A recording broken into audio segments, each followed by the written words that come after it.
Shortly, Marcel Czincik and Josh Rogers will be able to do battle in towards La Source for the very first time. The lights will come on and they will go out. We're underway at Spa. It's another good start from Josh Rogers on the outside line, going down towards La Source for the first time. Marcel Czincik will take the lead. It's a huge dive from Kevin Siggy in towards the inside. Josh Rogers is pushed way out wide. He goes miles back in the field. He's almost back in 10th.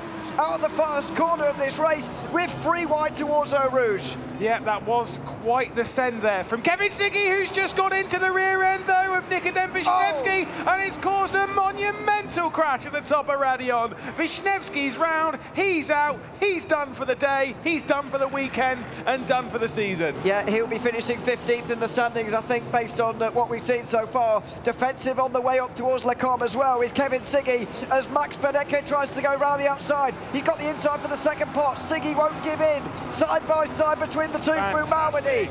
Benecke goes round the outside. Nice move into 4th place. That was absolutely fantastic from Maximilian Benecke, fending off the charge of Kevin Siggy after his early escapade, shall we say. It was quite an interesting start to the race. Let's just go with that one as Jeffrey Rietveld's keeping Josh Rogers at bay. Rogers will be fuming right now. Like you say, dropping back to 10th place, he's actually dropped back to 11th after that, which means he dropped back to the final position on the grid before Nikodem Wisniewski's turnaround at the top of the hill. You can see on the right-hand side on board with Joshua Rogers trying to make his way past the likes of Jeffrey Rietveld. He's looking to the outside going into fifth path. But yeah, that is going to be one frustrated Porsche Commander driver. It certainly is. So not good news at all for the championship overall. Rogers comes into this race a good, 53 points behind Luke Bennett. Obviously that is going to close, as we've mentioned before. However, it's still a big margin to try and close in. Rietveld will be on the defensive from him, though, because Redline won't want to give him any more points. No, absolutely not. I mean, this is the thing for Redline, like you say, the reason why they don't want to give Rogers any more points, obviously they're a competitor at the end of the day, but it's because Luke Bennett, the driver that is leading the championship, is a Team Redline driver. So whatever Rietveld can do here to slow Rogers' progress up this field will be really important. Could become very, very important come tomorrow. Stealing a couple of points, 2 or 3 here or there, 5 or 6 here or there, whatever you can get. Getting those points off of Josh Rogers right now will be important. I did just see Nikodem Wisniewski coming into the pit lane in the background, and I wonder if that might be a day for this race a day. He's got his right arm down his lap as well. He's not even driving with his right arm anymore, and he's not using it at all. I do fear he might have injured himself, actually. Well, I hope not. But, oh, no, never mind. Actually, no, it's that. It's, that'd be why, yeah. Well, he's hanging up his headphones. Hold on. Well, here we go. Kevin Ellis Jr. is going for the race lead. Talk about this one. Outside, in towards Le Combe, very late on the brakes. Chops off the nose of the Hungarian as well, but Czincik won't give in as well. Inside for Malmedy, he'll be through, but Kevin Ellis Jr. will go for the over and under, and he'll look for the inside of Bruce Sells in towards the inside line at the hairpin. Very close between the two. Czincik has his nose in front for the moment. It will continue through No Name as well, but Kevin Ellis Jr. might well be pushed out wide here. He knows that. He'll tuck back in instead.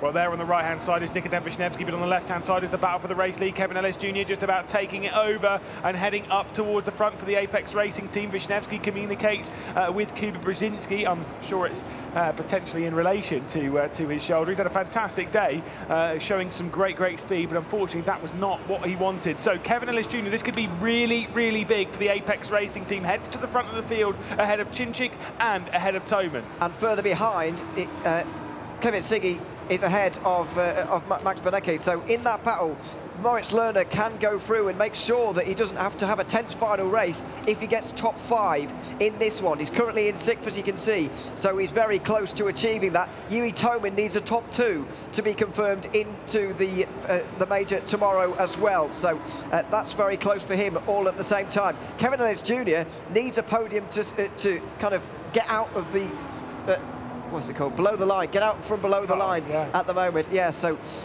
he's doing himself a huge favour, and he's driven so well today, I've got to say. He really has. I was actually having a really good chat with him earlier. He said practice yesterday, he wasn't exactly feeling confident. Practice yesterday did not go particularly well, and he said, I don't know what happened, but when I did my first qualifying lap around the Nürburgring, it was the fastest lap he'd done the weekend. And so he was like, brilliant, perfect. That was the way, isn't it? Yeah, there we go. Though, if you're reacting where you need to, did see a move there from Rietveld. I think that might have been on Kaki Oliveira, who's in 10th position now. So Rietveld in 11th in the final of the runners in this race right now, as Kevin Siggy defends from Beneke, and that's where the train here begins, basically. Yeah, Josh Rogers has done well to get up to 9th place. He'll be looking at Eamon Murphy next, and Tommy Osgood will probably be looking over his shoulder as well. Marcel Chinchik, though, is in the slipstream of Kevin Lennis Jr., who gifts him the inside line in towards Lecombe. Here goes the Hungarian on the inside line. Late on the brakes, relatively so, but Kevin Lennis Jr. hangs it round the outside through the first part. He'll hold on for now.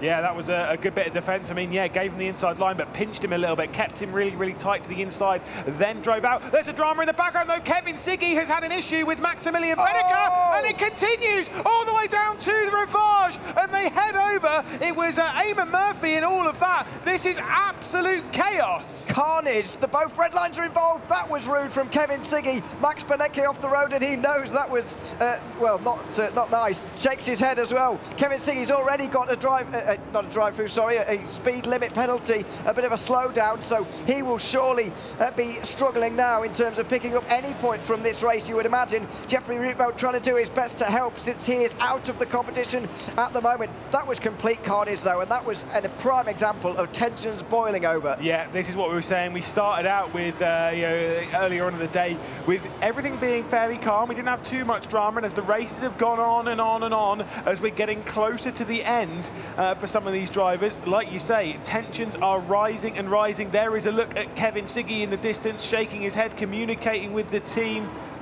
I mean, like I said, we didn't see the first part of it, right? Yes, that's true. the important bit, but the whole bit afterwards was just, I mean, the thing is, to blame one person for it would be too harsh, but I think a few people might be picking up the odd penalty here and there, courtesy of that. I think so, yeah. The bit into No Name especially was Siggy just showing complete disregard for Beneke on the outside, but obviously we don't know what happened beforehand. So. But what position is coming into this? Beneke and Siggy were both like 12th, 13th, that kind of area coming into this, so they're both fighting over the final position coming in. They're only 4 points apart. Exactly. Madness. So 12th and 13th at the moment. It could well be between those two. To be honest, given the result they've just had, they might well both be out. But because Kevin Lennis Jr. is doing really well below them, and he's going to get across both of them at this stage if things stay as they are. He's got Marcel Chinchik to worry about, though. They'll go up the Kemmel Straight. He will continue to defend. I'm not sure whether Chinchik is really enjoying this. He seemed to want Kevin Lennis Jr. to get on with it a little bit there. But let's see. Side by side between Moritz Lerner and Tommy Osgaard, though, in towards Lecombe. It's Lerner on the outside line, breaks late, gets through into 4th place, or does he? Side by side into Malmedy as well. Yeah, this could be good for Lerner, like you say, trying to confirm his way through. Oh, this could be scary because Josh Rogers is trying to do it. He's trying to set it down the inside and make it 3 wide. That might not be the wisest move, but he's certainly giving it a go. A driver going for the top of the championship, a driver trying to close down on Luke Bennett's championship lead after a disastrous start to the race, courtesy of an issue down in the first corner. He's marching his way up with aplomb, and 4th position is just on the horizon. You see, when things are going your way, you just don't think anything can go wrong, do you? And Josh Rogers was throwing his car anywhere there to try and get himself up to 4th place. You can see the Porsche guys with their heads in their hands at the moment watching that. It's probably quite stressful, really. 6th place at the moment for Rogers. He's done a great job to recover from all of this, by the way, in terms of getting pushed out wide at turn 1 and having to recover. He's now in 6th, looking at 5th with Osgaard. Lerner's through. It does look like the heroic driver here is falling back, and Rogers might be able to make the move soon. Yeah, Porsche versus Porsche. Only one of them's a Porsche. Okay, right, we're all confused now. Fantastic. The Porsche Commander, though, trying to get past the heroic car at the moment as they head up to Blanchimont. There's surely going to be a send of some description, although I don't think Rogers has particularly nailed Blanchimont there. He might have a look here coming down to bus stop. Of course, the defensive line's being taken, but it was only half-heartedly taken by the 85 ahead as they head through the final chicane halfway through this race.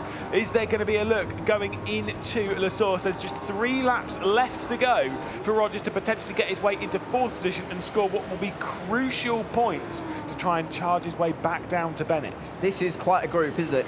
It really is. In the fight for fourth place. And it's so important as well at this stage. The points really, really crucial. As I mentioned, a lot of the B group drivers are actually those that are struggling.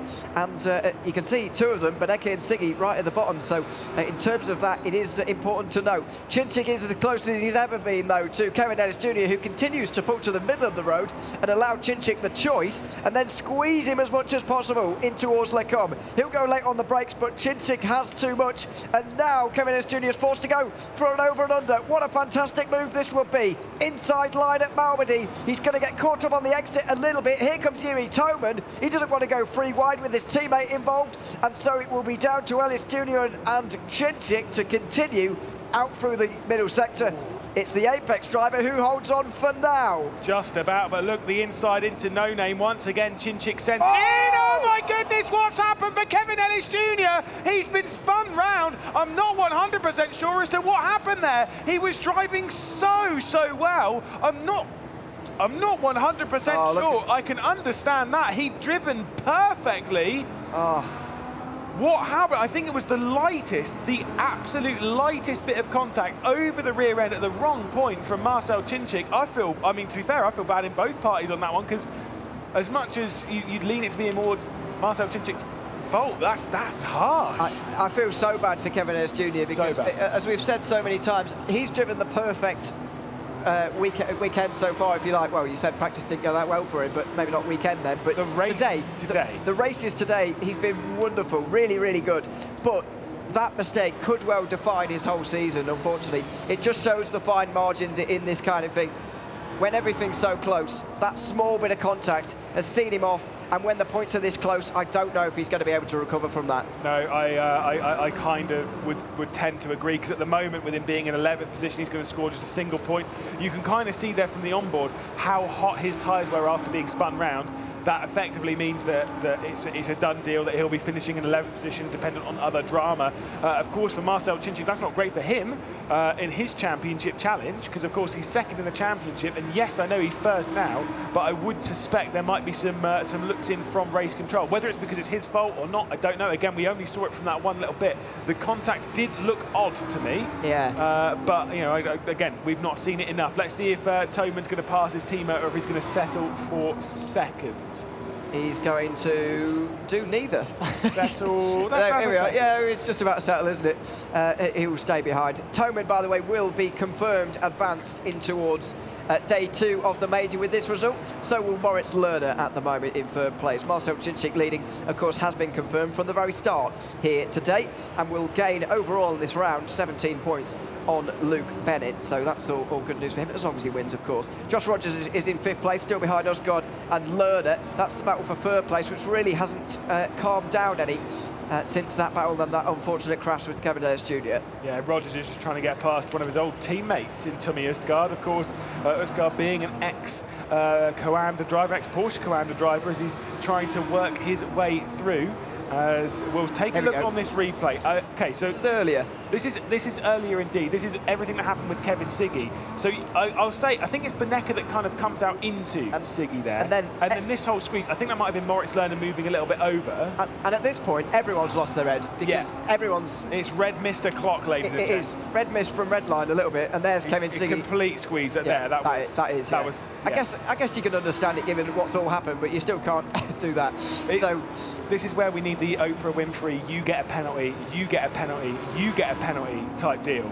This was scary. Josh Rogers down the inside of 3 wide, and very nearly Moritz Lerner and Tommy Osgaard feeling the consequences of that. In the end, they all survived, and it all allowed Kaki Oliveira to catch up. This is the moment with Kevin Ellis Jr. that has really defined this race. Yeah, so down into reverse. Let's really take a close look at this. As we head down in, to the outside goes Marcel Chinchik. He drops in behind. This is so close here, but it's always gone. There was a little bit of a brush there, so dives down the inside. Let's see how close this contact is. It's the problem is it's that tiny overlap. If there was more of an overlap or less of an overlap, you wouldn't have had that kind of contact. But the fact that it was that... It's so fine. It's that tiny, tiny overlap that's just enough where you can pitch the car and send it around, because basically you're taking the mass of the car and rotating it around like a tiny, tiny point on the rear of the car. Yeah, there's a matter of centimetres there, which is really as I say, define this race. It does look like the two R8G boys are going to stay 1 and 2. They're going to be pleased with their race. Do you think it would be harsh if Marcel Cicic got a penalty out of that? It's a difficult one, isn't it? But that's what they've got to discuss now. Yeah, again, this is why I'm glad I'm not on race control. But it kind of, a little bit, yeah. I mean... It does feel harsh, doesn't it, really? But then, yeah, that does. I mean, I don't know. Then, the thing is, you could argue that, like, Cicic was driving it down the inside, pushing it out wide. This is where all the conversations come. I know everyone in Twitch chat, and I'm sure everyone here has their own opinions on that incident, and that's why we're going to keep our opinions to ourselves. Otherwise, we'll have an interesting time in the hotel tonight. We will, yeah. We're out already, to be honest. Who knows? Oh, I'm sure we've said some things that are pretty. Yeah. It could well be a ruckus. Anyway, let's see. Josh Rogers is still close to Oscar and Lerner in that fight for third, and Oliveira just losing a little bit of speed. He's got Murphy, Rietveld and Benecke behind. That gives Benecke an opportunity to gain a few more points, but at the moment, the bottom three of those who can still make it are only scoring 1, 2 and 3 points, which is really unideal for this group. It does look like the two that be eliminated could come from this group. Unideal. No, you're absolutely right. But this is the thing, is that we always knew that someone leaving here on Saturday, or a group of people leaving here on Saturday, will be leaving, not in tears, but will be leaving exceptionally disappointed. Are we seeing those drivers now? We very may What? You can't speak English. I certainly can't. R8G, though, make their way into the final couple of corners here. Marcel Cicic out the final turn, over the line. It's a race win at Spa for the man second place in points, just ahead of his teammate Yuri Tobin. A great drive from the two of them. Not too much happiness there, I've got to say. He's almost shaking his head as he goes over the line.